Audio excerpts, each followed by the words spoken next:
নমস্কার সবাইকে। কেমন আছেন সবাই? আজ আমি রান্না করছি চিংড়ি মাছের বাটি পোস্ত। এটি রান্না করতে কিছুই না, মানে যখন হাতে সময় থাকে না বা রান্না করতে ইচ্ছে করে না, তখন আমি এই রান্নাটা করে ফেলি।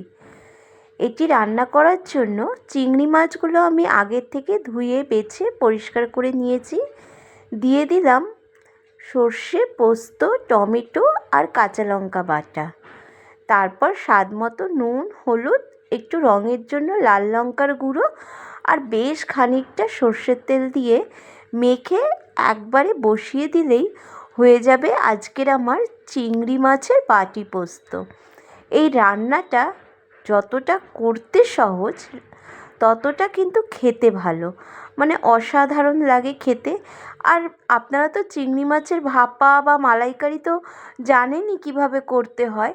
এটি কিন্তু ওরকমই একটি রান্না, তবে খুব সহজ পদ্ধতিতে আর খুব তাড়াতাড়ি হয়ে যায়। নামানোর সময় আমি দিয়ে দিলাম ধনেপাতা আর একটু কাঁচা সর্ষের তেল। ব্যাস হয়ে গেল। কি তাড়াতাড়ি হয়ে গেল বলুন? আর যখন দেখবেন রান্না করতে ইচ্ছে করছে না, এরকম একটা তাড়াতাড়ি করে শর্টকাটে বানিয়ে খেতে দিয়ে দেবেন। দেখবেন কেউ বুঝতেই পারবে না যে আজকে আপনি পুরো অনিচ্ছায় রান্না করেছেন। খেতে কিন্তু খুব ভালো লাগে। কেমন লাগলো জানাবেন।